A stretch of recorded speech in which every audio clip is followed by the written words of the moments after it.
Ma'asyiral muslimin, ma'asyiral muslimat, rahimani wa rahimakumullah. Sering sekali kita ditanya oleh saudara-saudari kita muslimin dan muslimat, bagaimana caranya supaya kita bisa khusyuk melaksanakan salat?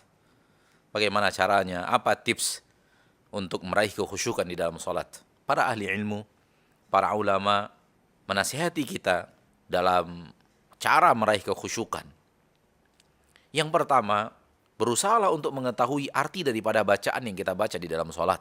Apa arti daripada doa iftitah? Apa arti daripada surah Al-Fatihah? Apa arti daripada bacaan ruku? Apa arti daripada bacaan i'tidal, bacaan sujud, duduk di antara dua sujud? Apa arti daripada bacaan tasyahud? Karena mengetahui arti akan membawa kita kepada menghayati makna. Penghayatan hilang manakala kita tidak tahu dan tidak mengerti apa yang kita baca. Dan alangkah banyaknya orang sekarang sholat, namun tidak pernah tahu apa yang makna daripada bacaan yang ia baca. Sehingga akhirnya fikiran lari kemana-mana. Ini yang pertama. Yang kedua, berusaha menghayati gerakan sholat. Ketika kita sedang berdiri, kita menghayati bahwa kita sedang berdiri di hadapan Allah. Karena di dalam sholat kita menghadap Allah. Ketika kita sedang ruku, kita ruku kepada Allah yang maha besar, yang maha agung, yang maha perkasa. Demikian halnya juga dengan sujud. Di mana fikiran kita sejalan dengan gerakan tubuh. Jangan yang hanya di ruku dan disujudkan hanya tubuh, hanya fisik dan raga. Sementara fikiran kita lari kemana-mana.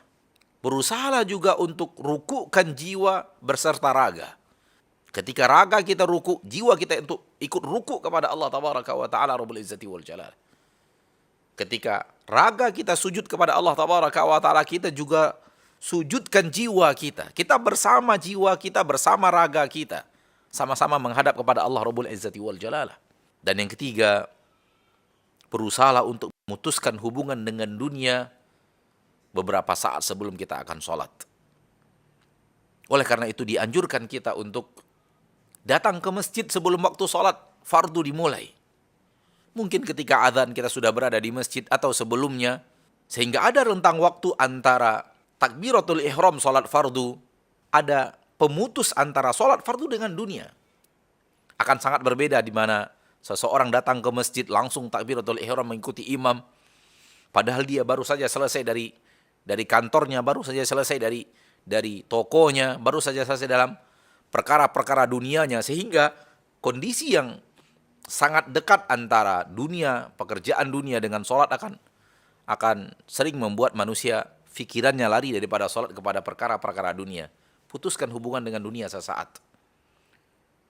Berikan rentang waktu antara dunia kita dengan takbiratul ihram kita menghadap Allah Subhanahu wa Ta'ala Rabbul Izzati wal Jalalah. Dan kemudian yang keempat, hal-hal yang sering mengganggu fikiran kita di dalam sholat, putuskan hubungan kita dengan perkara-perkara tersebut. Apa yang sering mengganggu kita di dalam sholat? Masing-masing kita mengerti, masing-masing kita mengetahui sesuatu yang sering mengganggunya di dalam sholat. Sekiranya dia adalah pencinta film misalnya, dan film itu yang selalu mengganggunya di dalam sholat, maka dia harus memutuskan hubungan dengan film itu. Sekiranya dia pencinta sebuah bacaan-bacaan, dan bacaan itu yang selalu hadir di dalam sholatnya mengganggu konsentrasi dan mengganggu kekhusyukan di dalam sholatnya, dia putuskan hubungannya dengan itu untuk mencapai kekhusyukan di dalam sholat.